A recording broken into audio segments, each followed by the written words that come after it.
Nearly 50 years ago, the theme song promised a new girl a brand new life, and for 9 seasons, Mel's Diner felt like that second chance. But decades have passed since the last order was up, and time has been far from kind. The gruff voice of Mel is gone sweet. Vera has left us, and in a devastating tragedy, the young actor who played Tommy was lost. The smiling faces hid stories of shocking loss and private pain. So what really happened after the coffee went cold at Mel's? What really happened? Vic Tayback as Mel Sharples, the grumpy giant with the fragile heart. Before he was the man yelling, "Stow it!" from the kitchen window. Vic Tayback was a son of immigrants born into the bustling, hard-scrabble world of New York City. His story began on January 6, 1930, a time when the Great Depression was just beginning to tighten its grip on American families. He served his country with honor in the United States Navy, learning discipline and grit, long before he ever learned how to hit a mark on a soundstage. After his service at an age when most men are settling into a trade, Vic found a different calling. He became a lifetime member of the prestigious Actors Studio, pouring his soul into the craft of acting. He was 46 years old when Alice premiered on August 31, 1976, a man who had lived a full life before fame ever came knocking. As Mel Sharples, the gruff, often chauvinistic, yet undeniably lovable owner of Mel's Diner, Vic Tayback created an archetype that stands the test of time.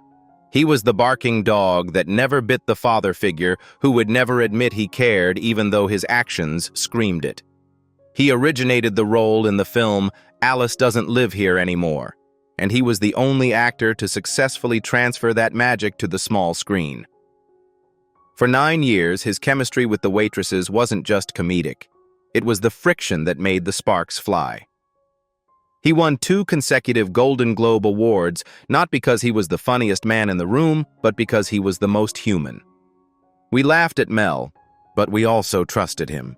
He was the grumbling guardian of the sanctuary where Alice, Flo, and Vera found safety.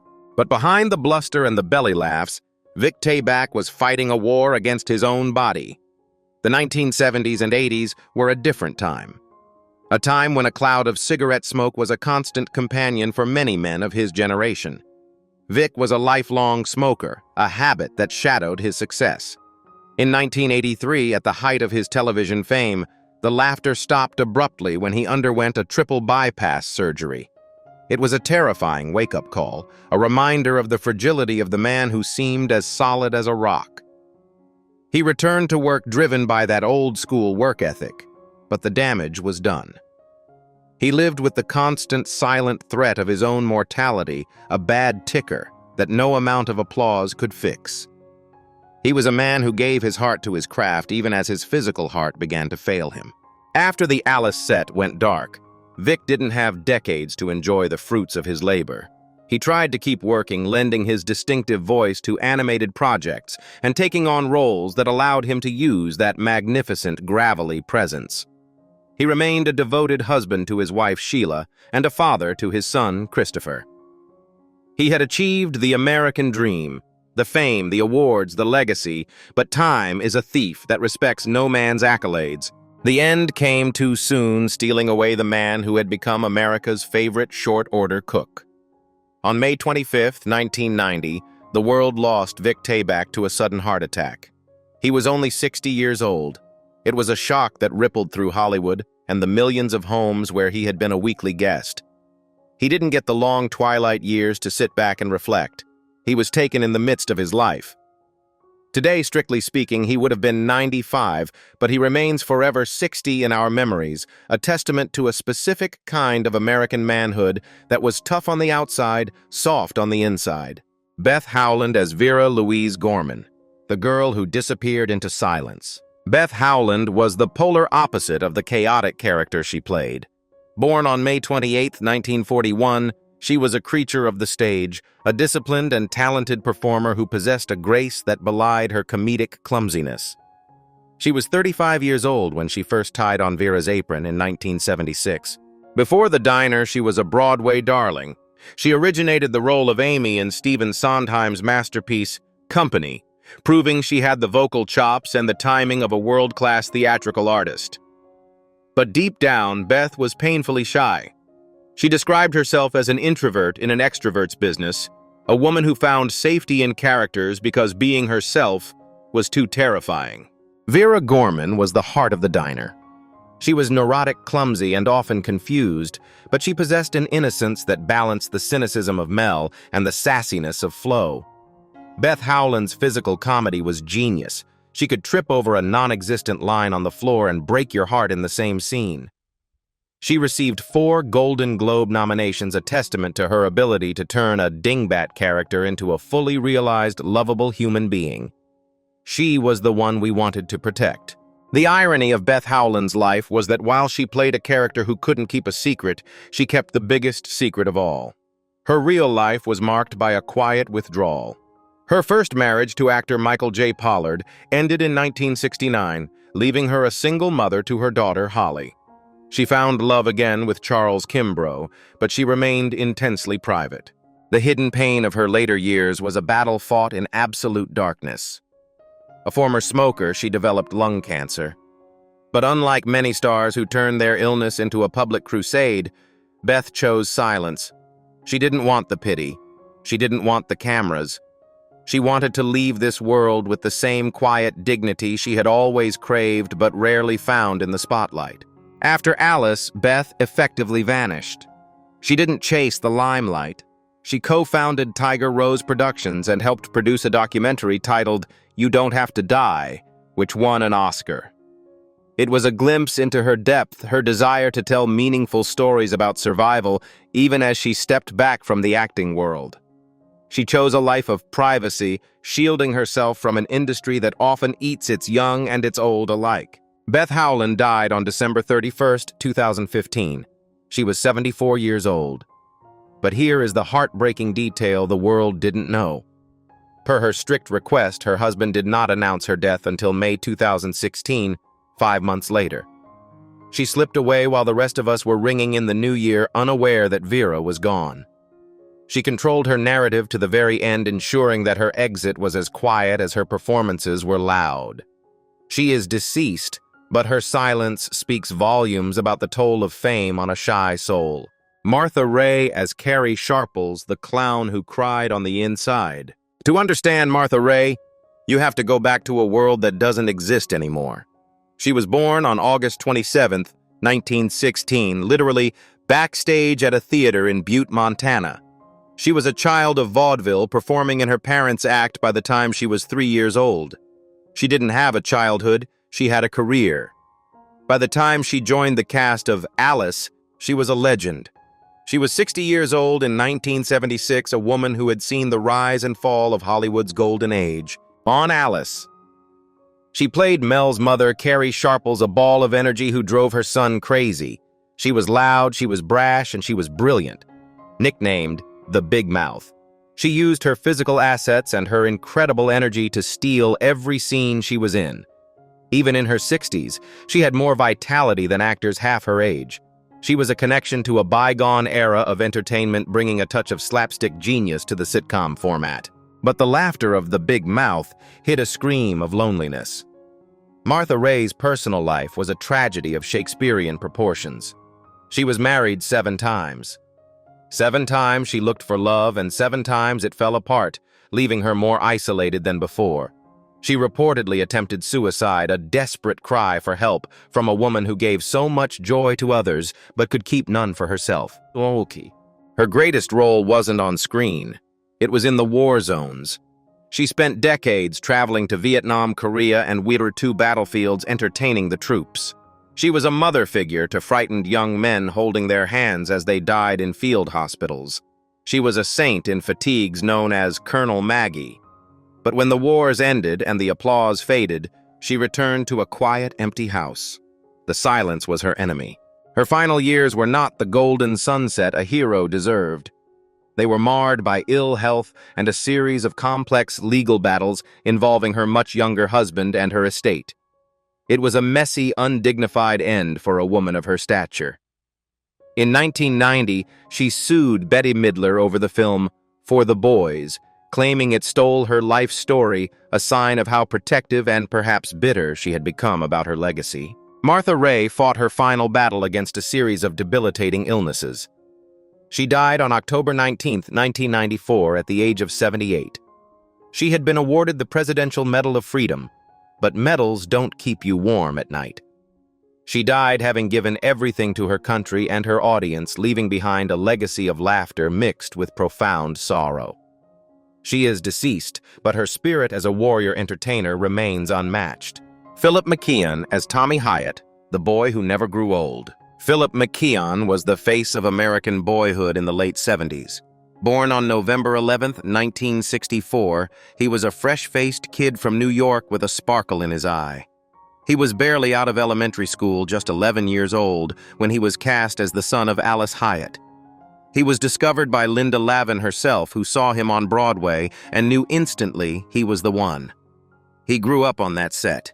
His puberty, his awkward phases, his voice cracking, it all happened in front of 40 million people. As Tommy, he was the reason Alice did everything. He was the anchor of the show's premise, a single mother fighting for a better life for her son. Philip brought a natural, unforced charm to the role. He wasn't a bratty sitcom kid. He was a real kid. He held his own against comedy titans, growing from a precocious child into a young man over the course of 9 seasons. He was the little brother America watched grow up. Being a child star is a dangerous game. When the cameras stop rolling, the silence can be deafening. Philip managed to avoid the drug scandals and arrests that plagued so many of his peers, but he faced a different kind of struggle, the struggle for identity. He was always Tommy. He lived a very private life as an adult. He never married, and rumors about his private life swirled as they always do, but he maintained a dignified silence. He was a bachelor who kept his inner world guarded, perhaps protecting himself from the judgment of a public that still saw him as a little boy. After Alice, Philip didn't cling desperately to fame. He worked in radio, he directed, he produced. He stayed close to his sister Nancy McKeon of The Facts of Life, forming a protective bond against the industry. But tragedy struck in the form of a long, undisclosed illness. The details were kept from the public, a final act of privacy for a man who had lived his childhood in the open. The news broke hearts everywhere. Philip McKeon died on December 10, 2019. He was only 55 years old. It felt wrong. It felt too soon. The boy with the bright smile was gone. His death was a stark reminder of the passage of time stealing away the youth of our memories. He is deceased, leaving behind a legacy of kindness and a sister who loved him dearly, a young life cut short by the cruel lottery of health. Marvin Kaplan as Henry Beesmeyer, the voice of the everyman. Marvin Kaplan had a face you knew and a voice you could never forget. Born on January 24, 1927 in Brooklyn, he was a man of the theater long before he was a TV star. He was 49 years old when he joined the cast of Alice, a seasoned character actor who had been discovered by none other than Katharine Hepburn. She saw him in a play and launched his career a fairy tale, beginning for a man who looked more like a telephone repairman than a movie star. And a telephone repairman is exactly what he played. As Henry Beesmeyer, he was the gentle, deadpan customer who sat at the counter and watched the chaos unfold. He represented the regular guy, the worker, the constant presence in a changing world. His voice, nasal, distinctive, and hilarious, was his trademark. He wasn't the lead, but the show wouldn't have been the same without him. Marvin was a man dedicated to his art, often at the expense of a personal life. For decades, he was a bachelor, married only to the theater. He served in the company of Angels and Theater West, mentoring others, giving his life to the stage. It wasn't until the very end of his life in 2013 that he married Rosa Felsenberg. But the union was brief and ended in divorce. There is a profound loneliness in the image of a man who spent 80 years alone, found love for a moment, and then lost it again before the end. Marvin never stopped working. He was a fixture in Los Angeles theater, a beloved curmudgeon who kept the old traditions alive. He didn't chase riches. He chased the applause of a live audience. He lived a modest life, far removed from the glitz of the red carpet. Marvin Kaplan passed away in his sleep on August 25, 2016. He was 89 years old. He died of natural causes, a peaceful end for a gentle soul. He is deceased, but his voice, the voice of Choo-Choo from Top Cat, the voice of Henry echoes in the archives of television history. He was the friend we all wished we had, sitting on the stool next to us. Dave Madden as Earl Hicks, the magician who lost his magic. Dave Madden was born on December 17, 1931, in Ontario, Canada. His journey to comedy began with tragedy. As a teenager, a serious bicycle accident left him immobilized for months. To pass the time and escape the pain, he learned magic. That accident changed his trajectory, turning a bedridden boy into a performer. He was 44 years old when he started appearing on Alice in 1976. To the world, he was Reuben Kincaid from The Partridge Family, the frustrated manager. But on Alice, he was Earl Hicks, the basketball coach and customer whose rivalry with Mel was legendary. He played the foil perfectly. He was the guy who could give as good as he got a masculine presence that challenged Mel's dominance in the diner. Dave Madden was a man of contradictions. He made millions laugh, but he carried deep frustrations. On the set of The Partridge Family, he reportedly clashed with Danny Bonaduce's real-life antics and Shirley Jones's husband. He was a serious man doing silly work, and that friction took a toll. He was a heavy smoker for years, a habit that, like Vic Tayback, would eventually demand a high price.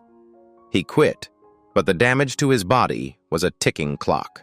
In his later years, Dave wrote a memoir, Reuben on Raye, trying to reclaim his own story.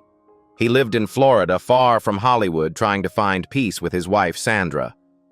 But his health began to fail him in a cascade of misery. Myelodysplastic syndrome, congestive heart failure, kidney failure. The end was not quick, and it was not easy. Dave Madden died on January 16, 2014, at the age of 82. He passed away in hospice, his body finally giving out after years of struggle. He is deceased. The man who managed the most famous fictional band in history and coached the fictional team at Mel's Diner left us with a legacy of laughter.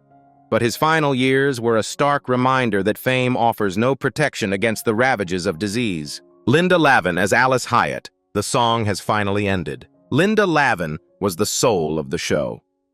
Born on October 15, 1937 in Portland, Maine, she was a woman of immense talent and intellect. She was 38 years old when she took on the role of Alice, a role that would define her career. But before the diner, she was a Broadway sensation, a woman who felt deeply connected to her Jewish heritage and frustrated by the vapid female roles Hollywood offered. She wanted to play women with guts. Alice Hyatt was the character American women needed. She was a widow, a single mother, a singer whose dreams had been deferred but not destroyed. Linda Lavin didn't just act. She embodied the struggle of the 1970s woman. She sang the theme song, There's a New Girl in Town, an anthem of independence. She won 2 Golden Globes, but more importantly, she won the respect of millions who saw themselves in her weary but hopeful eyes. Linda's life was a constant search for the stability her character craved. She was married and divorced twice before finding her soulmate Steve Bakunis late in life. She spoke openly about the difficulties of the industry, the loneliness of the road, and the fight to be taken seriously as a producer and director in a boys' club. She was a tiny woman with a titanic spirit, but the weight of carrying a show for 9 years took a toll that few saw. For decades after the show, Linda defied the odds. She returned to Broadway winning a Tony. She kept working, kept singing, kept fighting. She seemed invincible, a permanent fixture in the artistic world. But even the strongest voice eventually goes quiet. In this timeline, we must face a heartbreaking reality that is fresh and raw. Linda Lavin passed away on December 29, 2024. She was 87 years old. She was the captain of the ship, and her loss marks the true end of the Alice era. She died just a year ago, taking with her the last living connection to the heart of the diner. She is deceased, but her song, that song of hope and new beginnings, plays on. Polly Holliday as Flo Castleberry, the last grits kissed goodbye. Polly Holliday was the lightning in the bottle. Born on July 2, 1937 in Alabama, she was a true Southern belle with a steel spine. Before Hollywood, she was a piano teacher in Florida, teaching scales to children. She was 39 years old when she put on the pink uniform and teased her hair to the heavens. She was a serious actress who spent 10 years in repertory theater honing her craft far from the cameras. Then came Flo. "Kiss my grit" became the catchphrase of the decade. Polly Holliday created a character so iconic that she spun off into her own show. She was sassy, man-crazy, and hilarious. But for a serious actress, the catchphrase became a cage. She was a classically trained performer known best for a redneck insult. It was a blessing and a curse. Polly Holliday was the mystery of the cast. In a show about relationships, she was the solitary figure. She never married. She never had children. She was the last surviving member of the original cast, carrying the weight of all those memories alone. She watched Vic die, then Martha, then Beth, then Philip.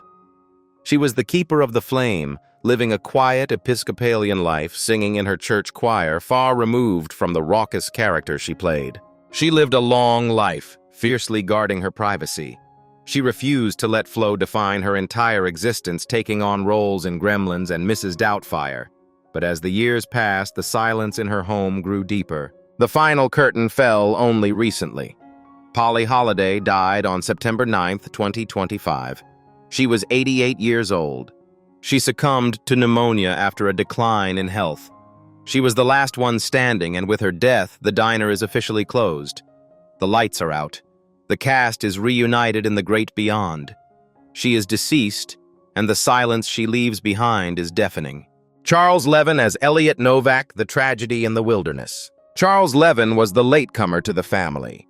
Born on March 12, 1949, he was 27 years old when the show premiered, but he joined later as the neurotic landlord Elliot Novak.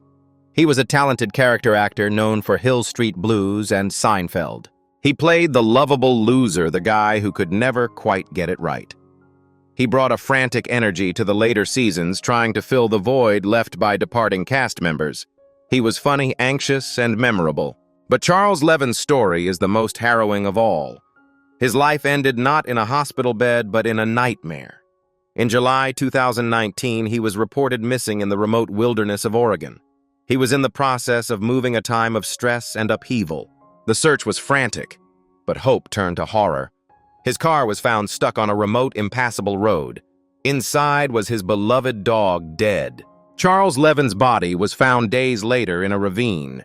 He had tried to walk for help and fell. He died around June 28, 2019, alone in the woods at the age of 70. It was an accidental, terrifying death for a man who had made a career out of making people laugh. He is deceased. His story serves as a chilling reminder of how quickly life can turn from a sitcom to a tragedy. Ted Gehring as Charlie, the face you feared and loved. Ted Gehring was the quintessential that guy. Born on April 6, 1929, he was 47 years old in 1976.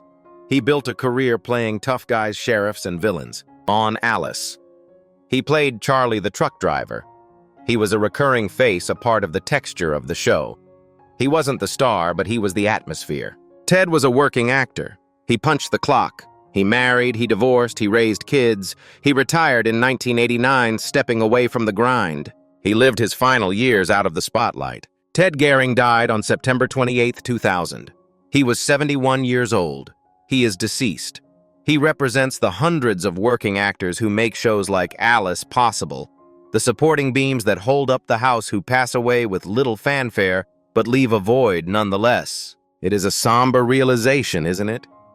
To look back at the bustling counter of Mel's diner and realize that every single one of them, Mel, Alice, Flo, Vera, Tommy, is gone. The laughter is preserved on tape, but the voices are silent. Which of these stories hit you the hardest? Was it the secret battle of Beth Howland or the tragic wilderness end of Charles Levin? Tell us in the comments below. Let's keep their memories alive, one story at a time. And remember to subscribe as we uncover more untold histories of the shows that built America.